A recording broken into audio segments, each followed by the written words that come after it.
Hello दोस्तों, मेरा नाम है सिद्धार्थ सिन्हा और ये जो वीडियो है आपका CIB का BFM बैंक फाइनेंशियल मैनेजमेंट का यूनिट नंबर 7 पढ़ रहे हैं। टॉपिक का नाम है role of Exim bank RBI। ठीक है, चलिए स्टार्ट करते हैं। और अगर आप प्रॉपर कोर्स करना चाहते हैं इसका तो यहाँ पे फोन नंबर भी दिया हुआ है डिस्क्रिप्शन बॉक्स में, मे भी मैंने लिंक और डिटेल्स डाल दिया, वहां से भी कॉल करके परचेज कर सकते हैं। अब चलिए इस वीडियो को स्टार्ट करते हैं हम लोग। तो सबसे पहला चीज होता है कि आप समझिएगा, हम जो बात कर रहे हैं ये इंटरनेशनल ट्रेडिंग के ऊपर बात हो रही है। ठीक है, किसके ऊपर बात हो रही है? और ये पार्ट 1 है, ऐसे कई पार्ट में वीडियोस है, इसको पार्ट 1 कर दीजिए। तो आप एक चीज समझिएगा, इंटरनेशनल ट्रेडिंग का मतलब होता है कि एक कंट्री दूसरे कंट्री से बिजनेस कर रही है। क्या बिजनेस कर रही है? कुछ सामान खरीद रही है, कुछ सामान बेच रही है। एक्सपोर्ट और इंपोर्ट की बिजनेस होती है। ठीक है, और जब एक्सपोर्ट इंपोर्ट की बिजनेस होती है तो वहां करेंसी भी अदला बदली होती है। जैसे भारत में इंडियन रुपी चलता है तो अमेरिका में डॉलर चलता है।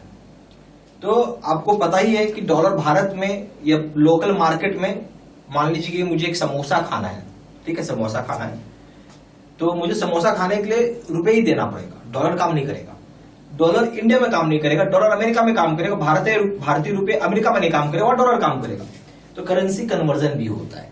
ठीक है, तो यहां वही चीजें बताया हुआ है कि इंटरनेशनल बैंकिंग और ट्रेड दो चीजों में इन्वॉल्व होता है। ट्रांजैक्शन दो कंट्री के बीच में, दो करेंसीज के बीच में, जो कि कंट्रोल किया जाता है। इस तरह के करेंसीज को सुपरवाइज किया जाता है, रेगुलेट किया जाता है। और इसको सपोर्ट कौन करता है? Central bank. हर कंट्री की जो सेंट्रल बैंक है, जैसे भारत में कौन है? Reserve bank of India. America में कौन है? Federal reserve. ठीक है, और दूसरी तरह की एजेंसीज भी सपोर्ट करती है। जैसे भारत में एग्जिम बैंक हो गया, इंश्योरेंस कंपनीज हो गया, ECGC।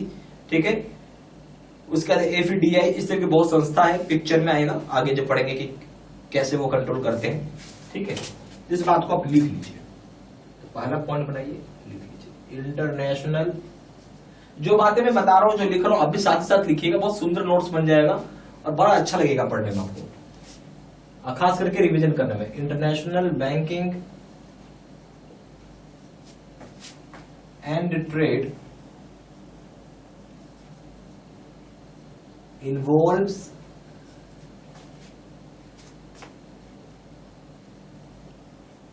transaction between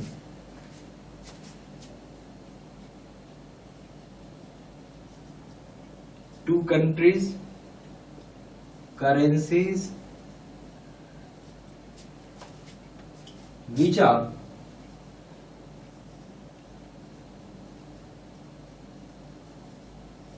controlled,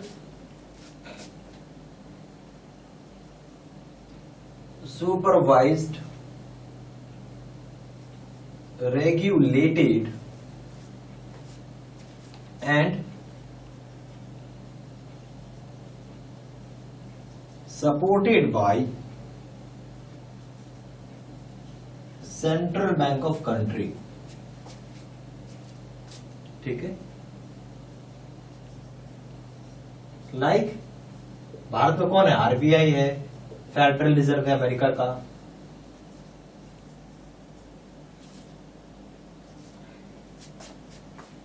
federal reserve for USA,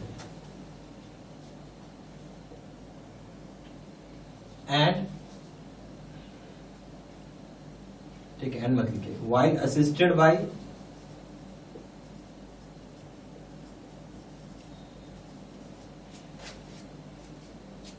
while assisted and supported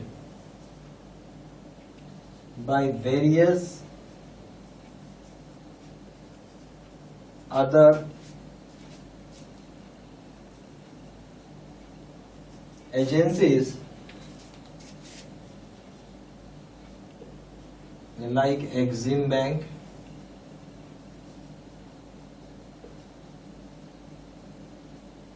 insurance companies,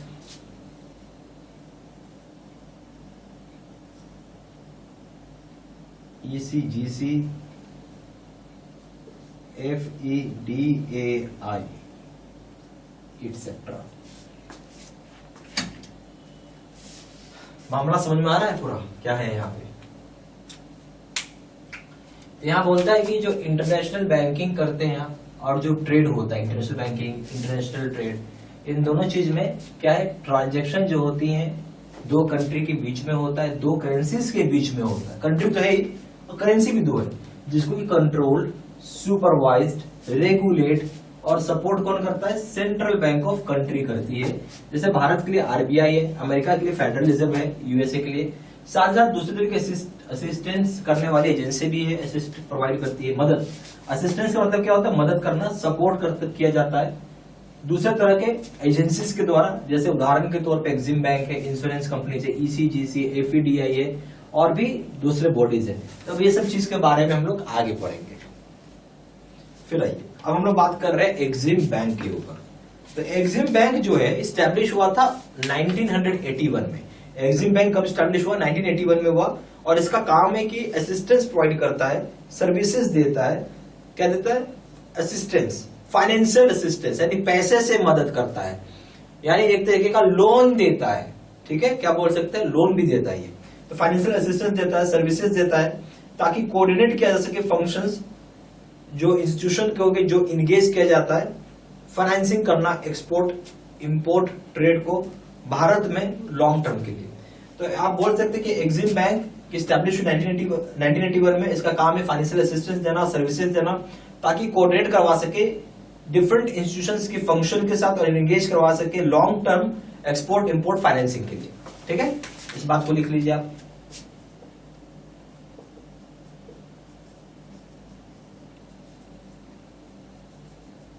ठीक है, एग्जिम बैंक ऑफ इंडिया, ठीक है, established in 1981। इसका काम क्या है, फॉर, अब लिख सकते हैं, for providing financial assistance and services for coordinating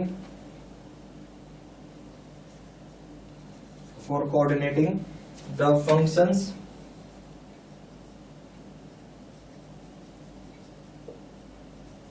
of institutions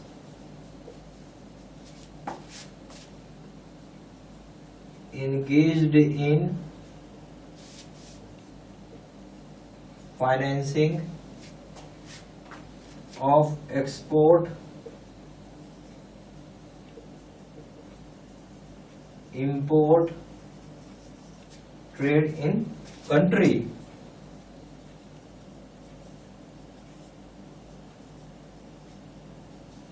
specially for long term. तो यहां बोल सकते हैं कि ये प्रोवाइड क्या करता है, आपको फाइनेंशियल असिस्टेंस प्रोवाइड करता है, फाइनेंशियल असिस्टेंस प्रोवाइड करता है, सर्विसेज प्रोवाइड करता है, ताकि आप कोऑर्डिनेट कर सकें जो फंक्शंस होती हैं इंस्टीट्यूशन के, ताकि आप एंगेज कर सकें। जहां पर हम बात कर रहे हैं एक्सपोर्ट ट्रेड को फाइनेंस करने, क्या करना है, एक्सपोर्ट ट्रेड को फाइनेंस करने के लिए आपको कोऑर्डिनेट करवाता है, खास करके लॉन्ग टर्म बेसिस के लिए। ठीक है, खासकर क्या है, लॉन्ग टर्म बेसिस के लिए करवाता है। ठीक है, उसके बाद आप बोल सकते हैं कि जो एग्जिम बैंक है उसका एक काम और है कि लाइन ऑफ क्रेडिट दूसरे गवर्नमेंट को भी प्रोवाइड करता है, ताकि प्रमोशन हो सके एक्सपोर्ट्स का, जो भारत का सामान का बना हुआ है। यानी आप ये बोल सकते हैं कि एग्जिम बैंक दूसरे सरकार को, बैंक नहीं बोले, एग्जिम बैंक है दूसरे सरकार, जैसे मान लीजिए बांग्लादेश है, नेपाल है, भूटान है, इवन पाकिस्तान है, या मान लीजिए म्यांमार है, मालदीव्स है, जो गरीब देश है, तो उनके पास ऐसा होता है कि तुरंत पैसे देने के लिए पैसा नहीं, मतलब उनको अभी बोल सकते तुरंत पैसा नहीं दे सकते हैं। वो सामान उनको चाहिए, सामान की रिक्वायरमेंट, बट तुरंत पैसा पे नहीं कर सकते हैं, क्योंकि ये अमीर देश नहीं, गरीब देश है। तो यहाँ पे एक लाइन ऑफ क्रेडिट अरेंज करता है सरकार, सरकार को एग्जिम बैंक कर्जा देता है, विदेशी सरकार को कर्जा देता है, फॉरेन बैंक, फॉरेन गवर्नमेंट को। ठीक है, ताकि वो हमारे देश का सामान खरीदे। ठीक है, इस बात को आप लिख लीजिए, यहाँ एक लिख सकते हैं आप कि कि Exim bank provides line of credit, credit बोलो या लोन बोलो एक ही बात है, टू अदर गवर्नमेंट। अब अदर का मतलब क्या है? फॉरेन गवर्नमेंट, दूसरी सरकार, विदेशी सरकार।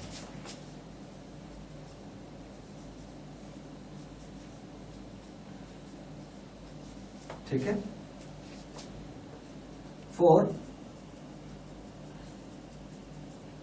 Promotion, also for promoting exports, आप बोल सकते हैं फॉर प्रमोटिंग एक्सपोर्ट्स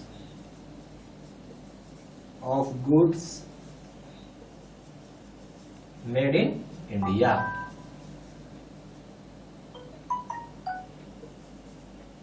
आया समझ में आपको?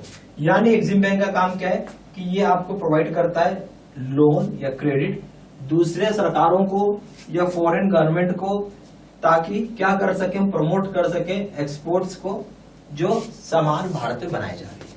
ठीक है, तो सारा पॉइंट सब प्लीज लिखते चलिए।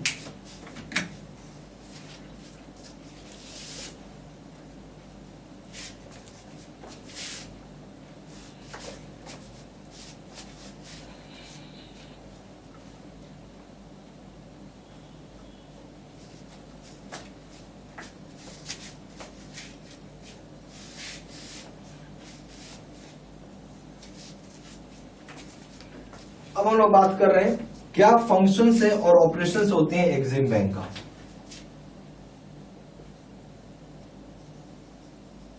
फंक्शंस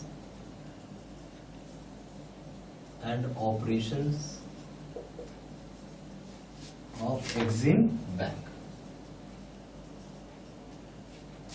क्या फंक्शन है, क्या ऑपरेशन एक्सिम बैंक का, हम लोग सुनते चलेंगे और लिखते चलेंगे। पहला है कि ये एक्सपोर्ट को इंटरनेशनली कॉम्पिटिटिव करना, मतलब चाहता है क्या कि जो भारत को सामान एक्सपोर्ट हो रहा है वो इंटरनेशनल मार्केट में कॉम्पिटिटिव प्राइस में, कॉम्पिटिटिव मतलब सामने वाली जो पार्टी में प्राइस बेच रही है उसी प्राइस पे आप भी बेच सके। तो इसके लिए फाइनेंस ऑफर किया जाता है और बहुत ही सस्ते रेट पे और कंडीशंस के हिसाब से दिया जाता है। तो इसको आप लिख लीजिए, to make exports internationally competitive by offering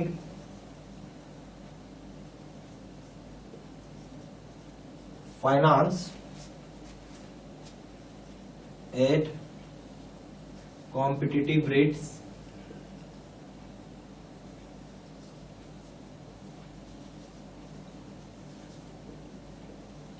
and conditions. तो यहाँ पे जो एक्सपोर्ट्स किया जा रहा है इंटरनेशनली कॉम्पिटिटिव, मतलब सस्ते प्राइस पे, सस्ता नहीं बोलेंगे, कंपटीशन दे सके दुनिया को, तो आपको एक्सपोर्ट प्रोवाइड किया जा रहा है इंटरनेशनली कंपटीशन दे सके, ताकि आप, और इसके लिए फाइनेंस भी प्रोवाइड किया जाता है सस्ते रेट पे, और जो टर्म्स एंड कंडीशंस होती है लोन की तो उसके हिसाब से।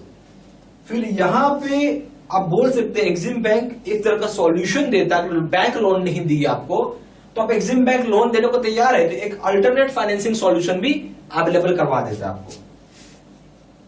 आप बोल सकते हैं to develop alternate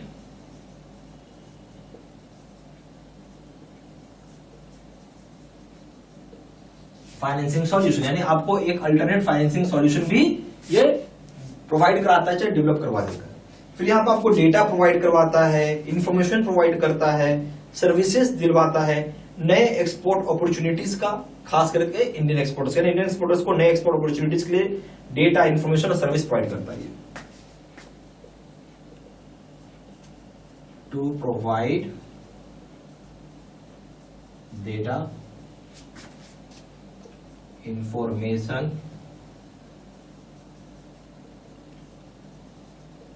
and service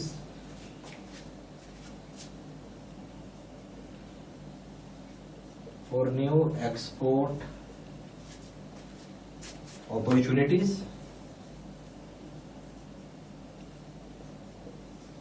to Indian exporters. आया समझ में? यानी आप ये बोल सकते हैं कि ये क्या प्रोवाइड कर रहा है, डेटा, इंफॉर्मेशन, सर्विसेज, किसको, नए एक्सपोर्ट इंडियन एक्सपोर्टर्स को, ताकि उनके लिए नया एक तरीके का एक्सपोर्ट की अपॉर्चुनिटीज मिल सके। यहाँ पे सीआईबी के दो तरह के कोर्सेज है। सीआईबी का पीपीटी यानी कंप्यूटर स्क्रीन रिकॉर्डेड कोर्स है, और दूसरा है सीआईबी का face to face video course. जो सीआईबी का पीपीटी कोर्स यानी कंप्यूटर स्क्रीन रिकॉर्डेड कोर्स है, उसमें क्या होता है कि आपका कंप्यूटर का स्क्रीन रिकॉर्ड किया रहेगा और उसको आपको पढ़ाया रहेगा। फेस टू फेस पे क्या होता है कि मैं बोर्ड पे आके पढ़ाऊंगा, जैसे कभी आपने जो वीडियो देखा बिल्कुल फेस टू फेस कोर्स था वो, जहाँ मैं बोर्ड पे आके पढ़ा रहा था। ये इस तरह का कोर्स सबसे बढ़िया होता है, बेस्ट होता है। और आप ये मान के चलिए कि ये कोर्स कर रहे हैं तो आप फर्स्ट टाइम में ही आप पास कर जाएंगे, कोई दिक्कत नहीं आता है इसमें, ठीक है। और उसके बाद इसमें एक सबसे बढ़िया चीज़ होती है कि डेप्थ, जो हम लोग डेप्थ खोजते हैं ना कि सब चीज़ कवर किया हुआ रहे, तो आपको इसके अंदर मिलेगा वो। और ये सबसे बेस्ट कोर्स है, सबसे पावरफुल कोर्स है। मैं यही कोर्स करने के लिए आपको रिकमेंडेशन दूंगा। दोनों कोर्सेज को कंपेयर करेंगे, दोनों जगह वीडियो लेक्चर कोर्स है, दोनों जगह केस स्टडी का वीडियो है। यहाँ पे 6000 सेट क्वेश्चन बैंक है या 12000 सेट क्वेश्चन बैंक है। यहाँ 30 मॉक टेस्ट है और दोनों जगह रिविजन नोट्स है। वैलिडिटी की बात करें, दोनों जगह वैलिडिटी लाइफ लॉन्ग है। पेपर एबीएम बीएफ हो या बीएफएम और रिटेल बैंकिंग हो, सभी के दाम 800 रुपये, यहाँ सभी के दाम 1500 रुपये। एबीएम प्लस बीएफएम का दाम यहाँ पे 1500 रुपये, यहाँ पे दाम है 2700 रुपये। अगर आप कॉम्बो पैक करते हैं, रिटेल पेपर एक साथ करते हैं, इसका दाम है 2000 रुपये और इसका दाम यहाँ पे 3500 रुपये, ठीक है। ज़्यादा जानकारी के लिए फ़ोन कर सकते हैं। फ़ोन नंबर हो जाएगा 4 टाइम्स 9685 दूसरा नंबर 7827546946। वेबसाइट में जाकर डायरेक्टली ऑनलाइन ऑर्डर प्लेस कर सकते हैं। वेबसाइट हो जाएगा www.gibcibstudymaterial.com। ईमेल आईडी हो जाएगा seatsinha123@gmail.com। ये सारी इन्फॉर्मेशन मैंने इसी वीडियो के डिस्क्रिप्शन बॉक्स में भी डाल दिया है, ठीक है। Thank you.